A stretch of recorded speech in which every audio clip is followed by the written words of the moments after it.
This is the Detroit Sports Podcast Network. Folks, there's just no other way to put this, but Michigan Athletic Director Warde Manuel and the administration and Board of Regents at the University of Michigan flat out betrayed Sherrone Moore and let him down. Not to mention the rest of us. I'll explain next, right here on Michigan Podcast. But there's going to be one team that's going to play solely as a team. No man is more important than the team. No coach is more important than the team. The team, the team, the team. Looks deep for Anthony Clark. Waits for it. Tip. Caught. They said you can't beat Ohio State. Now what?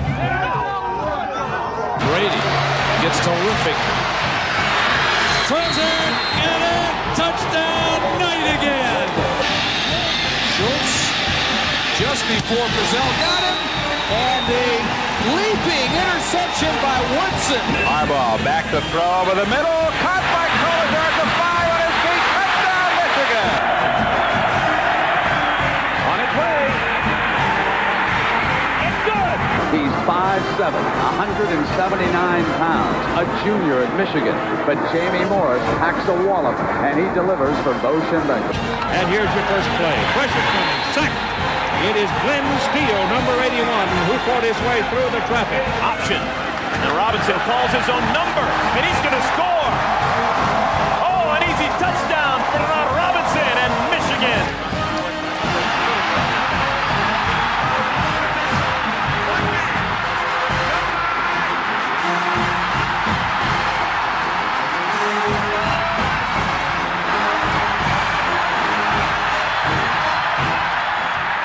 We're going to win it. We're going to win the championship again because we're going to play as a team. And when we play as a team and the old season is over, you and I know it's going to be Michigan again. Michigan.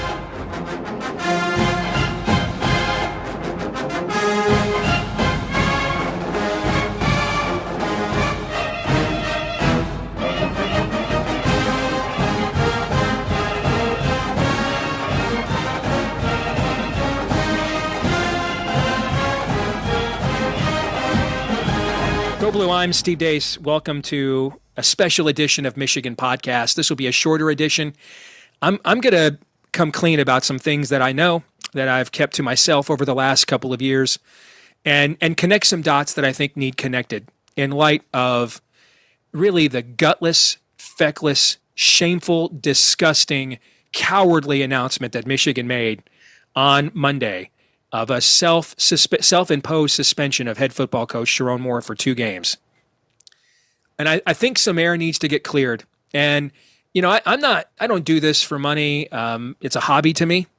And I love Michigan athletics. As a kid that grown up in Michigan, I grew up in an abusive household.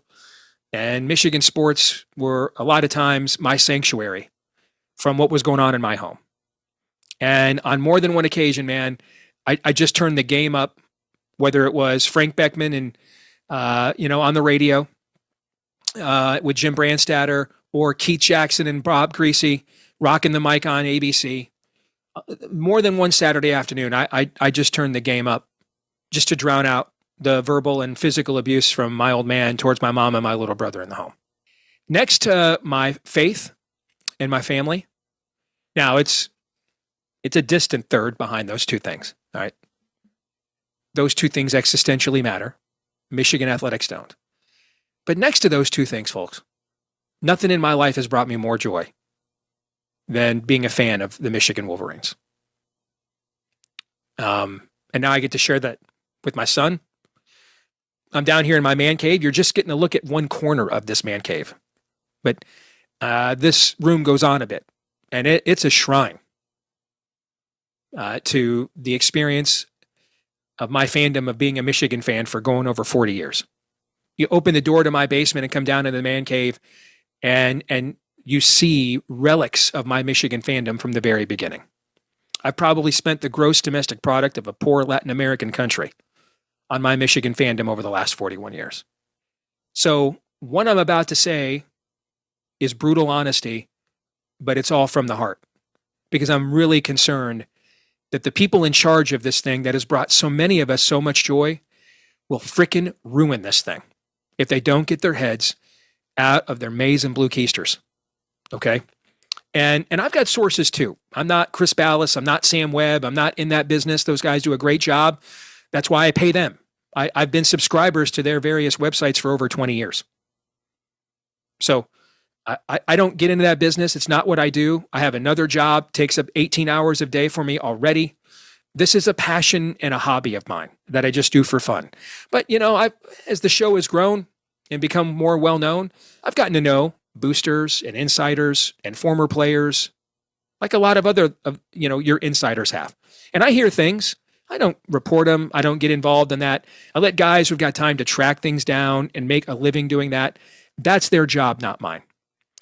But in this conversation in the next few minutes, I'm going to share some things that I have known and have been told by people who would know that I've not said in the past, because I think we need to connect some dots here. Because I think Michigan, the athletic department at Michigan is in real danger of doing self-harm to the football program. If I am Sherrone Moore, Michigan has just broken a sacred trust with me. Michigan pronounced me guilty in public before the NCAA ever held a hearing. That hearing is still a month away. If what's in these texts that Sherrone deleted were so incriminating, I think we all know whoever is at the NCAA been leaking stuff to Pete Thamel for the last going on 3 years now, they would have had them already. They've leaked literally everything else to Pete Thamel. Why haven't they leaked these texts? Because they're not incriminating, folks. That's why. They're innocuous by and large. That's why. So why is Michigan doing this? I think it is because Michigan has failed to understand what is really happening here from the very beginning. And I say this as someone who was brought into the Connor Stalions saga at the very beginning by Isaiah Hole at Locked On Wolverines and Connor Stalions. Michigan has failed to understand the concept of negotiation and leverage from the start. And Michigan has given away its leverage in this process with the NCAA every step of the way as a result. And what happened this week with what it did to Sherrone Moore in public, I think, is the most inexcusable yet latest example of such. The NCAA, folks, is a dying organization. I mean, it is Schmeagol right now, turned into Gollum at the bottom of a polluted river looking for the precious. It is trying to glom on to any form of relevancy, strength, credibility at all. It has a business model that the courts will no longer permit. The courts will no longer say that you can restrict, if not deny, compensation for your labor without a collective bargaining agreement. That's been the NCAA's business model for a long time. And the courts are not permitting it that any longer. That's why it keeps losing every single time these questions come up. The NCAA is in need greatly of what's called an antitrust exemption so that it can continue to treat its labor as anything but that. In order to obtain that, it probably needs Congress because those are granted typically at the statute level, but now it's lobbying President Trump as well to intervene. But you're not going to get Congress nor the president to intervene for a carcass. You have to show that you're still relevant, that you're worthy of the political capital being expended upon you. And that's where Michigan comes in, because Michigan is the sole university that matters in collegiate sports right now that has shown any form of fear of the NCAA.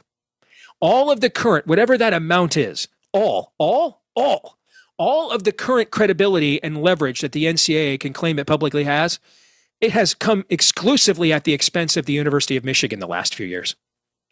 The only people losing in the court of public opinion and virtually anywhere else to the NCAA, the only people on planet Earth losing to the NCAA, folks, they all go to work within the administrative offices at the University of Michigan, or they're on the state of Michigan's Board of Regents.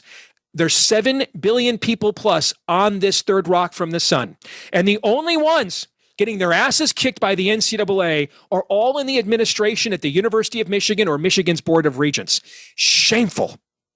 I can tell you for a fact that this is not part of some plea bargain. They would have announced that. If it were, it still would be nauseating and grating, but at least understandable. Hey, we gave them some pound of flesh, make it go away, on with our lives. That's not what this is. The hearing is still going on at the 1st of June. Well, that's about June 6th, so about a month from now. Rather, Michigan is wish casting, offering up, it hopes, the NCAA another sacrificial lamb that the NCAA will say, all right, that's enough. Like when Michigan offered up a sacrificial lamb for Burgergate, which giving Jimmy a 3-game suspension, and that wasn't enough. And the NCAA came back with a ridiculous 4-5-year show cause order for the coach. Because, see, Michigan is negotiating against itself. The NCAA is looking at Michigan as a slump buster. I mean, the NCAA is the young man who has chosen perpetual virginity, living in his mom's basement, who is waiting for his mom to fold his laundry again and for Shopify to drop off yet another case of Mountain Dew Code Red. And that guy finally decides it's time to venture outside of the basement of mom and go to a place where maybe, I don't know, things called girls are. And that guy's just looking for any slump buster to say, yes, man, any slump buster. He's got no standards. Are you a breathing human female? Yes, let's roll. He's starting from nowhere. That's what the NCAA is. And the reason why when Michigan keeps offering up its own token self-administered punishments, the NCAA doesn't accept them but keeps tacking them on, is because Michigan is feeding the NCAA's narrative. The NCAA, again, is trying to show President Trump and the Republican-controlled Congress that it is a viable entity worthy of saving and preserving. To do that, it needs to demonstrate where its effectiveness is currently felt and seen. The only school in the entire country providing the NCAA any of that credibility and relevance happens to be in Ann Arbor, Michigan. Michigan is the lone vehicle giving it to them, which is why the NCAA is going to keep coming back for more and more and more. Because that dude that left his mom's basement that found his slump buster, he found the sure thing.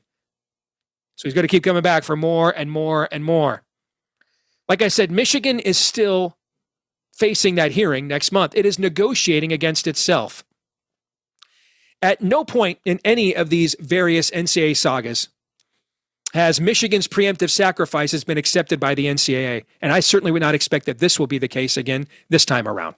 So all Warde Manuel did, and I hope you're watching, Warde, I do. I hope you're watching. I'm saying this right to you. And I'd say it to your face if I could. So I hope someone shows this to you. Warde Manuel, athletic director at Michigan, all you did was shame your coach in public for nothing. That's all you did. That's all you did. You shamed and smeared your coach in public for jack frickin' squat. That's what you did. Now, as someone who was brought in at the beginning of the Connor Stalions saga to help with this matter from his side of the fence, I'm not surprised at this, unfortunately, because Michigan has mismanaged this with malfeasance from the very beginning. I remember the very first 3-hour conversation I had with Connor, sizing him up, how honest he was, how truthful he was. Was this really just a guy sent his mom and a few of his buddies to record games on a cell phone and record signals on a cell phone from Section 38E? Or was this the Houston Astros? What was really going on here? Now, as someone who was brought in at the beginning of the Connor Stalions saga, I'm not surprised by any of this, because it became very apparent to me from day one that Michigan managed this with malfeasance from the very beginning. Maybe incompetence, and that would be the best case scenario. The very first time I had a chance to interview Connor, is he a real person? What really went on here? Am I going to get involved in something that's going to make me legally culpable for something? Or is it really true that all this guy did was have his mom and a couple of his buddies go to Section 38E of Ross-Ade Stadium with an iPhone 11 and tape what they saw on the sidelines, which is literally something they could have gotten from any coach's film and most, college football channels on YouTube? Was there something more sinister here? I heard all these rumors as well about Michigan hacked in with Matt Weiss into Ohio State's practice footage and acquired. I heard all that stuff too. And I asked him about all that stuff. I went through all of that stuff. And we did it over the course of about 3 hours, the very first time we met. And he said something in the first hour or so of that conversation that knocked me over with a feather. He just happened to throw in, Connor did, well, Michigan still hasn't interviewed me and has no idea what I know. I said, wait, what? What? They let you out of Schembechler and never gauged what you knew whatsoever? He said, no. They never even tried to interview me. Just took my phone and let me walk out. I don't have a benign, innocent reason for why that could ever happen. My guess is Michigan's plan was to take a family, that are lifelong Michigan faithful, who are probably the most guilty of loving Michigan sports more than they should, with a more balanced life. And they were just going to try to pin this whole thing on them, turn them into enemies, force the family to probably have to defend themselves and their integrity, and now turn this into a multi-year story by turning the Stallion family, throwing them under the bus, and blaming the whole thing on them. And I figured that was probably their plan. That would be a terrible plan. That never works. Okay? Instead, why don't you find out what he actually knows, because you might find out something beneficial to you. For example, do you guys remember how it took about 3 weeks for Connor Stalions to make a statement that said that Jim Harbaugh did not know about any of what I tried to do and that there is no evidence that he did? And then later the Big Ten in its statement admitted that that was true as well. Michigan could have had that day one. If they would have interviewed Connor Stalions, they could have had that day one. They could have used that as leverage day one. They should have never let him leave the building. They should have interviewed him. They should have gotten the statement out of him that he gave 3 weeks later that Jim did not know what was going on. I did this of my own accord. Jimmy did not direct this. They could have been using that as leverage from the beginning.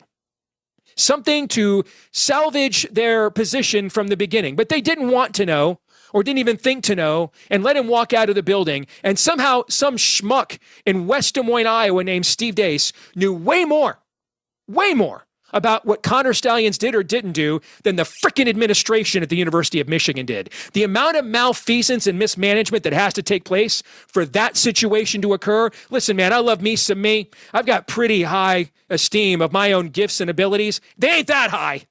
All right? There's no way I should know more about this than Michigan did. They just chose that. Complete incompetence. And that has been the pattern for this entire process with Michigan. What happened this week with Sherrone Moore, just the latest iteration. I'm told, for example, that Warde Manuel was going to get a search committee together and go through the whole rigmarole right in the middle of recruiting and everything else when Jimmy left for the NFL. And it was President Ono who stepped in and said, "Are you freaking kidding me? Just hire the guy that's already beaten Ohio State and let's just get on with our lives." Speaking of President Ono, him leaving has nothing to do with this. I can just tell you for a fact, President Ono got tired of dealing with politically charged coalitions on both sides, and on a very politically divided campus in a very politically divided state. Got tired of dealing with it. Florida offered him a 300% salary increase with no state income tax, so he took it. Now, from what I understand at the University of Florida, President Ono has just exchanged hundreds of potential headaches for one giant migraine called an egotist who thinks he's the potentate of the whole campus, so we wish him well. But that had this has nothing to do with why he left. But you rope yourself into these kinds of conspiracy theories when you're this inept and this incompetent. And I struggle to see, watching Warde Manuel, I want to like him. Right? I want to go against conventional wisdoms. I've made a career out of it. It's been largely successful. I give him credit for hiring Dusty May, then retaining Dusty May. But when I've watched the way he has handled this situation, and let me give you a tough guy statement about Jim's suspension, and then completely surrender and grab my ankles. Let's have a tough statement in response to the notice of allegations from the attorneys. And then turn around on a random Monday in May and assume the position for the NCAA yet again and grab my ankles again. Dude, how did you survive playing 4 years for Bo Schembechler with this amount of fecklessness? Back in an era when no one knew what concussions were or even cared, where, hey, it's not practice unless somebody pukes. And yet this amount of kowtowing to a bunch of freaking nerds, losers and trolls at the NCAA blows my mind. Charlie Baker gets laughed out of every room he's in, unless he's in a room with somebody, particularly Warde Manuel at the University of Michigan, apparently. It would be one thing if this was part of a plea bargain, but it's not. And the entire structure administratively at Michigan, I know for a fact, for example, that a Michigan fan and supporter that is somewhat known went to the state attorney general at Michigan, in the state of Michigan, who herself is a big Michigan fan, when the entire thing with Stalions and the NCAA and Burgergate and all this was going on, and saying, "Hey, you want to succeed Gretchen Whitmer one day as governor? Are you seeing all these Southern AGs that are successfully going after the NCAA? Man, we know you love the Michigan Wolverines. We could really use you right now." Her office passed. So, every step of the way, the team and the program's been let down by the administration, and so therefore are the fans. Because, brother, we ain't paying those exorbitant prices to watch Warde Manuel athletic direct. We ain't paying those exorbitant prices to watch the Board of Regents meet. It's to watch Sherrone Moore and his players. They're the product. I'm at the point right now. I mean, gosh, could you even imagine if this was reversed? Could you imagine a president and an AD at Ohio State University preemptively suspending a coach for getting burgers for breakfast for recruits before there's an NCAA ruling? Folks, I think we all know Brohio would require Secret Service to stop him from what he has planned from a water tower for the Ohio State administration. But over here, it's just self-immolation, self-flagellation. I can't wait. Thank you, sir. May I have another? Thank you, sir. May I have another? Michigan's administration's like Dustin Hoffman in Marathon Man. Is it safe? Is it safe? Is it safe? And the NCAA's Laurence Olivier just pulling out teeth. It's weak. It's sad. It's low T. It's pathetic. It's not worthy of this program. At this point, we need to hope that Brohio's masturbatory fever dreams about Matt Weiss being brought in as an ace hacker and not just some creeper that John and Jim Harbaugh should have never hired in the first place and ought to be thrown in a hole where they throw away the hole for the rest of his life. We need to hope that Matt Weiss really was some like savant, idiot with Asperger's that can crack every nine frame codes of computer imaging and got into Ohio State's cloud. That would bring me more comfort. That would explain all of this level of ankle grabbing and internal turmoil. But I think we both know that Brohio is still the same loser he's always been. And that Michigan is really doing this out of fear of Paul Blart Mall Cop. I think we all recognize this. The number one role of any athletic director, I think, for a program is to do no harm. Warde Manuel, I think, is doing great harm to the Michigan program at the moment. And I don't know who's in charge with Ono moving on. You got some regents there. They have to have some ambitions. Some of them have to not be tone deaf. Someone needs to step in here and say stop. And that, when you're digging your own grave, the first step is to put down the shovel. And right now the shovel has a name monogrammed on it when the initials look very much like WM to me. Now, I can't be the only one who thinks this, but I don't need this as a job. I don't need this as a career. I don't owe anybody anything. I don't need access to something for a show or a podcast or anything of that nature. And I probably have the most watched channel of a Michigan fan that doesn't need any of those things. So maybe it's up to me to be the bad guy and say what needs to be said yet again. But stop it. Stop. You're killing us out there, Warde. You're freaking killing us. Stop it. Stop. And if I were an AD at Arkansas or Oklahoma or Auburn, an SEC program that's likely going to have an opening this fall after the season, I'm calling Sherrone Moore. I'm calling him and say, hey, what's the buyout, man? We actually care about winning here. Like his alma mater might have an opening. I'd be calling him. Say, hey, we've seen you win a couple of big games already. How about playing at a school where the AD's not out there and the athletic administration and your board of regents isn't out there trying to shame you in public? Have you thought about coming here where, winning is what we do and we're not ashamed of it? Stop this. You're hurting the program. You're embarrassing yourselves. You're shaming the coach and you're pissing off your fans. Stop it. And again, back to where I opened. All of this is simply from the heart because I love this team. I love that helmet. I love that song.